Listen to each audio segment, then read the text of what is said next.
When it comes to stocks, there's many ways to approach it. You can either do options trading or day trading, but mine's a little bit different. Let's talk about how I'm going to do it.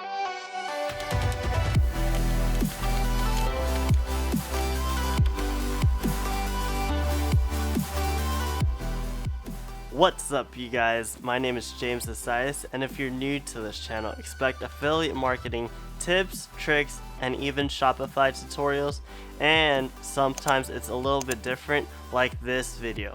What we're going to be talking about is stocks. So like I mentioned before, when it comes to stocks, there's many ways to approach it. There are people that do day trading, and then there are people that do options trading. But mine's a little bit different because I go for the long term, and that's dividend. Now, before we begin, I am no means a financial advisor. Seek expert assistance when it comes to that. I'm just sharing you guys my knowledge and my opinions when it comes to these things. So when it comes to dividends, I'm only a beginner, so I'm still learning how to do things as far as what's a good stock, what's not. Should I go for ones that have high dividend yields, low dividend? I'm really not too sure where to go about it, but the most important thing for me at least is that I just started taking action. I'll learn how to do these things along the way. If I mix up any words like definitions or what some of these words actually mean, make sure to comment down below and give me the actual meaning or definition to some of these words. Now, a beginner like myself, I'd like to go for the long term, and I feel that dividends is the way to go compared to trading and things like that. Right now, I do want to go for options trading or day trading. It's just that I feel like I don't have that much time yet, and I don't have that kind of knowledge. My strategy right now when it comes to dividends is find good shares. I've done my research and things like that have a good dividend yield, and that will help me get passive income when it comes to these dividends. Well, you must be asking yourself, how am I going to get these dividends? What app or platform am I going to be using? And in this case, I'm going to be using M1 Finance. So when we think stocks, many of us, beginners just like myself, or even the advanced experts and so on and so forth, go for Robinhood. Everyone knows about Robinhood. But for me, when it comes to M1 Finance, it's going to be like a hands-off experience. Plus, in doing it this way, I believe separating my Robinhood portfolio versus my M1 Finance portfolio, I can have the M1 Finance be on autopilot. I'll be putting $50 every 2 weeks. With Robinhood, what I'll be doing is basically creating a portfolio of when to buy really low and sell really high when I get more used to it. And I'll also be using Robinhood for options trading when I feel a little bit more comfortable when it comes to stocks. If you're new to stocks just like myself, make sure to watch this video right here showing what I'm doing with Robinhood and how I'm going to be hopefully making money with stock. This video is going to be very similar to that one, but the difference is I'll be giving you guys a walkthrough of the M1 Finance app. When it comes to M1 Finance, it is free to start. You don't have to pay for anything besides the stocks and things like that. And how it works is when you first start, you actually have to put in initial deposit of $100 after you create your pie. What that pie entails is all the stocks, all the ETFs, bonds, and things like that you want to have in this pie. There's a link in the description below if you want to get started in M1 Finance, and you get $30 when you sign up. What we'll be doing now is I'll be going on my phone and we'll be doing a quick little walkthrough of M1 Finance and to see if you actually like it or not. If some of you guys are experts or have really great knowledge when it comes to the app, make sure to comment down below and give me any suggestions that you guys might have. So as you guys can see, we are in my M1 Finance portfolio, and what you guys are looking at right now is my pie. What I mean by that is in each section there are multiple stocks that I have. So for example, if we were to go down to financial services, I'll click that. We have different kinds of stocks that are in that slice. So I have JP Morgan, Visa, and Prospect Capital, and how each one is divided is by importance, what I believe will make the most gains, like importance. You guys know what I'm talking about. So for example, technology is 18% of the whole pie. What I have in technology is Apple, Cisco, and IBM, Microsoft, and Intel to finish it off. And that's what all the other slices of my pie are going to look like. For now, this is what I'm going to do until I start to see differences in what I should take out, what I should keep, or if I should change any of the percentages, things like that. If you have M1 Finance or is knowledgeable in stocks already, comment down below and let me know what kind of stocks I should have in my M1 Finance portfolio. So moving on, like I did mention before, this is also going to be a quick walkthrough of the app on top of showing some of my stocks.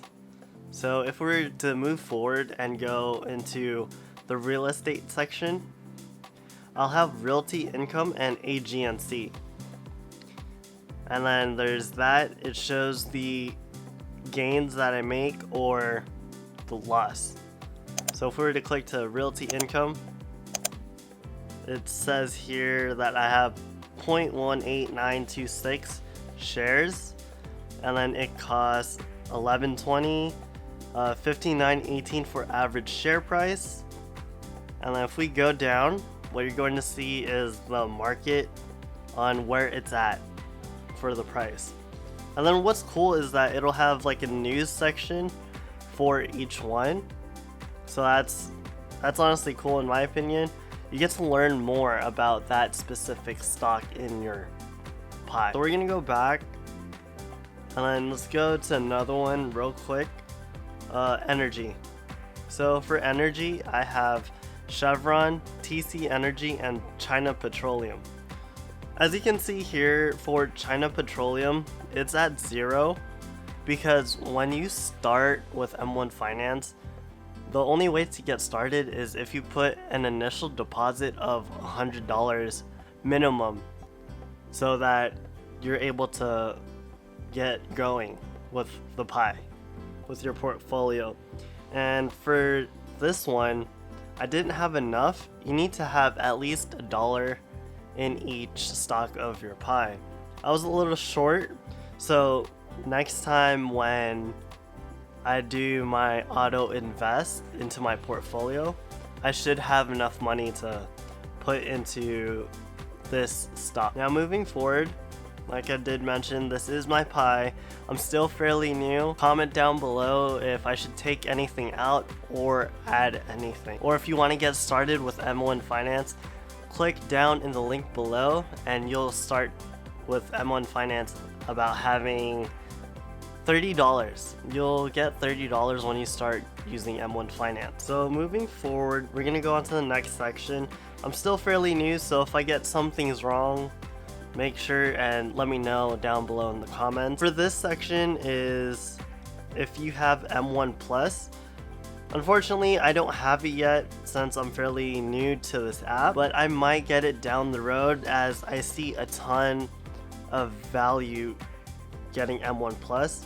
For example, when you auto invest, the trading window I believe is 6:30, and then if you have M1 Plus, it's around 12. So you get 2 trading windows to auto invest. And then there's just a ton of more value. Like, I know you're able to get a debit card, and then whenever you spend on that debit card, you get 1% back. Moving forward, you can actually borrow portions of your portfolio.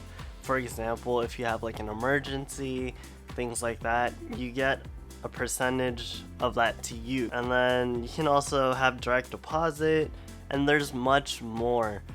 Once I get started with M1 Plus, I'll make another video and then we'll do another walkthrough when it comes to that. Like I did mention, in order to actually start with M1 Finance, you need to have an initial deposit of $100. So with my portfolio, every 2 weeks, I'm planning to put $25 to $50 until I start to do that weekly and then increase the amount until I'm more comfortable and know what I'm doing with these stocks in my portfolio. And then on this page, like I did mention, it's going to show your total, the invested amount, how much you spend, and how much do you borrow. And then there's also rules right next to activity. So if we clicked move money, we can do all these things like one-time transfers, reoccurring transfers, smart transfer, and account transfers, so you can move your 401k and things like that. Now moving forward is M1 Plus again, and it just shows you all those benefits like I did mention. Like you can borrow at 3.5 when you have invested 10,000. I'm not there yet, so when I do is when I'll get this card. And then there's much more here that you can see. And then moving forward is the research section. It's very similar to how Robinhood has that section on the news of like all these stocks and whatnot.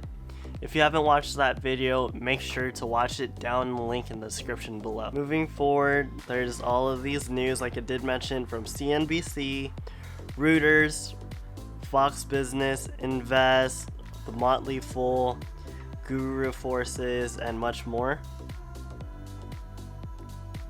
And when it comes to this app, that's basically it. And that, you guys, was a quick walkthrough of the M1 Finance app. On top of that, you guys were able to see some of the stocks that I have in my portfolio. What do you think I should have next? Should I add more stocks? Should I take some out? Should I change the weight of some of my slices in the pie? What do you think I should do?